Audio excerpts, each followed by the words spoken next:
बोलो मानगढ़ धाम की, मानगढ़ धाम की। मैं तमुन पहल को कह दूं कि भारत ने आजादी ना 75 साल बाद मानगढ़ ने माटी पर जो 1500 भील शहीद थया, देश ने आजादी ना 75 सालों बाद इतिहास में तिहुन जगह नहीं मिली। यो पहली बार है वो ऐतिहासिक क्षण आवी गयो जब इना भारतना भीलोना बलिदान ની જો ગાથા હતી ત્યાં માનનીય મોદીજીના સંજ્ઞાનમાં હતી। અનેકો વારીતીને એના પ્રયાસ કર્યા। जो ऐतिहासिक क्षण और पल हमने આવી ગયો છે और इना कार्यक्रम ने આગળ बढ़ावा हारू हूँ माननीय अर्जुन रामजी मेघवाल, मैं आपसे निवेदन करता हूं कि आप यहाँ पर आए और वे स्वागत भाषण की जो बातें हैं वे हम सबको बताएंगे। अर्जुन रामजी मेघवाल केंद्रीय संस्कृति एवं संसदीय कार्य राज्य मंत्री है, आपका स्वागत। बोलिए मानगढ़ धाम की, मानगढ़ धाम की, गोविंद गुरु की।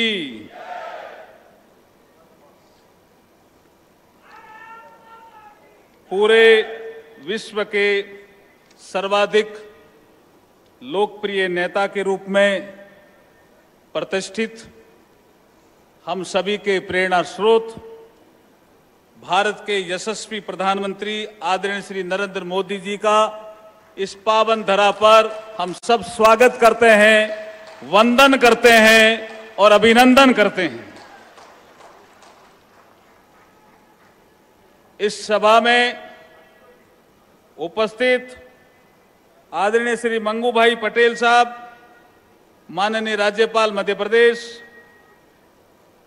प्रदेश के माननीय मुख्यमंत्री आदरणीय श्री शिवराज सिंह जी चौहान साहब, राजस्थान के माननीय मुख्यमंत्री आदरणीय श्री अशोक गहलोत जी, गुजरात के माननीय मुख्यमंत्री आदरणीय श्री भूपेंद्र भाई पटेल जी, मंच पर विराजमान बेणेश्वर धाम के महंत संत श्री अच्युतानंद जी महाराज, मानगढ़ धाम धूणी के महंत श्री रामचंद्र जी महाराज और शिवगंगा झाबुआ के संस्थापक पद्मश्री आदरणीय श्री महेश जी शर्मा, बांसवाड़ा डूंगरपुर के माननीय सांसद श्री कनकमल जी कटारा, दाहोद लोकसभा के माननीय सांसद श्री जसवंत सिंह भामोर, केंद्रीय मंत्री परिषद के मेरे सदस्य श्री फगन सिंह जी कुलस्ते साहब, सभा में उपस्थित आदरणीय और सम्मान्य सभी संतगण,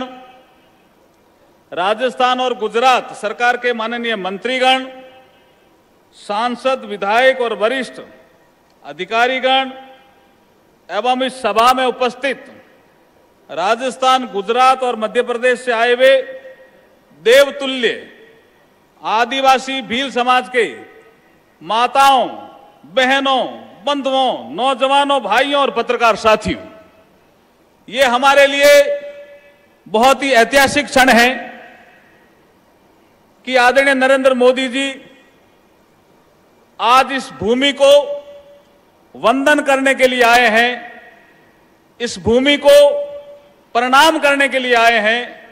गोविंद गुरु की जो तपस्या थी, उनका जो त्याग और बलिदान था, 1500 से अधिक आदिवासी भाइयों का यहां जो बलिदान हुआ था, उसको वंदन करने आए हैं। हम प्रधानमंत्री जी आपका बहुत बहुत स्वागत करते हैं और अभिनंदन करते हैं। 17 नवंबर 1913 गोविंद गुरु के नेतृत्व में कुछ इतिहासकार कहते हैं कि 1,10,000 भील समाज के लोग इकट्ठे हुए थे हवन के लिए। कुछ इतिहासकार कहते हैं कि 1,40,000 लोग इकट्ठे हुए थे और अंग्रेजों ने कहा कि अकाल पड़ गया तो क्या हुआ, लगान दीजिए। उन्होंने कहा हम लगान नहीं देंगे। ये अपने किस्म का एक सिविल डिसओबीडियंस जैसा एक आंदोलन था। 1913 अंग्रेजों ने 7 कंपनियां लगाई। एक पहाड़ी पे अंग्रेज थे, दूसरी पहाड़ी पे गोविंद गुरु के नेतृत्व में पूर्णिमा के दिन हवन करने के लिए लोग इकट्ठे हुए थे, अपने गुरु की श्रद्धा के लिए। नियत थे लोगों पर यह कहने के कारण कि हम लगान नहीं देंगे, बेगार नहीं करेंगे, आपका राज यहां क्यों नहीं रहना चाहिए। आजादी का आंदोलन जैसा आंदोलन था।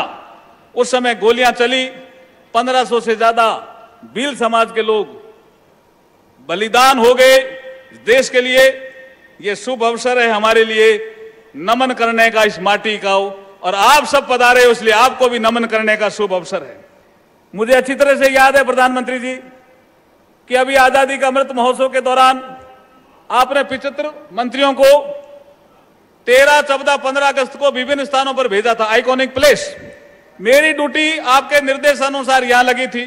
मैं 13 अगस्त 22 को इस पवित्र मानगढ़ पर आया था, और जब मैं यहां झंडारोहण कर रहा था, तिरंगा फहरा रहा था, तो कुछ गांव में भी गया था, और गांव के लोग कह रहे थे कि प्रधानमंत्री मोदी जी जब मुख्यमंत्री थे तो गुजरात का स्मृति वन महोत्सव यहां 30 जुलाई 2012 को यहीं किया था, पेड़ भी लगाया था, काफी पेड़ लगे। अगर प्रधानमंत्री जी यहां आकर के देखेंगे तो अच्छा लगेगा। आज प्रधानमंत्री जी ने हमारी बात मान ली, इसलिए पुनः हम आपका स्वागत करते हैं और अभिनंदन करते हैं। मैं ज्यादा समय नहीं लेता हुआ सिर्फ इतना ही कहता हूं कि आजादी का अमृत महोत्सव में अनसंग हीरोज को मान और सम्मान देने का कार्यक्रम प्रधानमंत्री जी ने हाथ में लिया है। संस्कृति मंत्रालय को विशेष जिम्मेदारी दी है कि देश में जहां जहां अनसंग हीरोज हैं, जिन्होंने आजादी की लड़ाई लड़ी, बलिदान दिया, लेकिन इतिहास के पन्नों में उनको स्थान नहीं मिला, उनको प्रॉपर स्थान मिले, प्रॉपर मान सम्मान मिले, वर्तमान पीढ़ी उनके बारे में जाने, भावी पीढ़ी भी जाने, इसके लिए आज का कार्यक्रम है। प्रधानमंत्री जी पुनः आपका स्वागत करते हुए मैं मेरी वाणी को विराम देता हूं। बोलिए मानगढ़ धाम की, मानगढ़ धाम की, गोविंद गुरु की। बहुत बहुत धन्यवाद। देश की आजादी के इन 75 सालों में आदिवासी समाज को इस तरह बताया गया कि उसमें नेशनलिटी थी, राष्ट्रीयता का अभाव है। उनकी लड़ाई सिर्फ जल जंगल जमीन की लड़ाई थी, परंतु पहली बार मानगढ़ की धरती पर आकर हम सबको उस गौरवशाली क्षण का एहसास हो रहा है। और उन सबको कराने में मैंने पहले कहा था, माननीय नरेंद्र मोदी जी को इस बात का संज्ञान शुरू से रहा है। वे पहले भी यहां आते रहे हैं, और उनके प्रयासों से आज हम सब एक जाजम पर जाति मत पंथ संप्रदाय से ऊपर उठकर मानगढ़ के पूर्वजों को उस माटी की धूलि वंदना करने के लिए हम सबके बीच में उपस्थित है। इसी कड़ी में मैं माननीय महेश जी शर्मा से निवेदन करता हूं कि वे अपना वक्तव्य रखेंगे। महेश जी।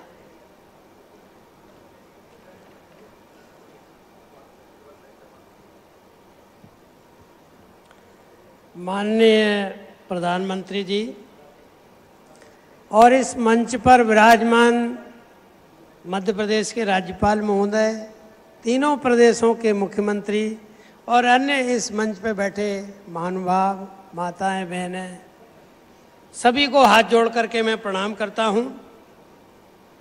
और आप सबके बीच में मैं एक अपने वो बात बतलाता हूं कि माननीय प्रधानमंत्री जब यहाँ पर आप सबके बीच में हैं, तो मैं आज भी मुझे इस बात का आश्चर्य है कि हम जब यहाँ आते थे मानगढ़ की भूमि पर झाबुआ से, तो अनेक लोग, अनेक क्या लाखों लोग चाहते थे कि ये मानगढ़ को राष्ट्रीय स्मारक का दर्जा दिया जाए, और वो बहुत वर्षों से प्रयासरत थे। तो हम शिवगंगा के कुछ कार्यकर्ता इकट्ठे हुए और उन्होंने कहा कि हम प्रधानमंत्री जी को ये बात कहें, अनुसूचित जनजाति आयोग को कहें, किसको कहें। तो हम सब लोगों ने कहा कि प्रधानमंत्री जी बार बार ये कहते रहते हैं कि मैं सीधे मिल सकता हूं। तो हमने उस बात को ध्यान में रख के चलिए देखते हैं, सीधे ही मिलने की बात करते हैं। तो एक चिट्ठी लिख दी, और मैं आश्चर्य करता हूं आज भी कि मुझे उत्तर आया कि आप मिलने आ जाओ। माने सामान्य नागरिक, जिसमें ये तीनों हमारे प्रदेश के मुख्यमंत्री महोदय बैठे हुए हैं, ये कहीं बुलाएं तो आते हैं प्रधानमंत्री, सामान्य नागरिक को विश्वास ही नहीं है, उनकी बात पे विश्वास नहीं करते। और हमने चिट्ठी लिखी और आपने हमको मिलने बुलाया, और इतने व्यस्त समय में जब राष्ट्रपति जी का उस दिन चुनाव की घोषणा हो रही थी, चुनाव की घोषणा नहीं, परिणाम की घोषणा, हम बैठे बात करें तो उन्होंने पूछा आप क्या चाहते हो, क्या चाहते हो? मैंने कहा कि मध्य प्रदेश, राजस्थान और गुजरात, इसमें इस समय लगभग 3 करोड़ अनुसूचित जनजाति भील समाज रहता है, और आजादी के इतिहास में जितने आंदोलन चले उसमें इतना स्पष्ट अंग्रेजों को ललकारते हुए कोई आंदोलन नहीं चला। और वहां पर 1500 भीलों के बलिदान की, 1507 भीलों के बलिदान की बात अनेक प्रमाणों में निकलती है। तो माननीय प्रधानमंत्री जी ने क्या कहा कि जब मैं यहां मुख्यमंत्री था तब तो मैंने इसे शुरू किया था, और ये इतिहास गवाह है कि माननीय नरेंद्र मोदी जी 2012 में यहां आकर के वो विजय स्तंभ बनाया था उधर का, इधर दूसरा है उधर गुजरात तरफ, और थोड़ी सी पीड़ा भी व्यक्त की और बोले मैं आऊंगा। तो मुझे लगा कि आपके बीच में और मेरे बीच में कितना अंतर है, मुझे कैसे पता लगेगा? तो बोले मेरी जवाबदारी। और उस दिन से लेके आज तक मुझे हर बार सूचना मिली, आप आओ, मैं आ रहा हूं। कोई विश्वास ही नहीं कर रहा था, करने लायक बात भी नहीं थी, लेकिन मानगढ़ के प्रति उनके हृदय की जो भावना थी वो शायद हमारे बहाने हुई, हमारे बहाने। माननीय प्रधानमंत्री जी का जनजाति समाज के प्रति, उसके गौरव के प्रति पूरा संज्ञान है, पूरी बात वो जानते हैं, फिर भी उनकी उपस्थिति में पूरी देश और दुनिया के सामने इस मानगढ़ की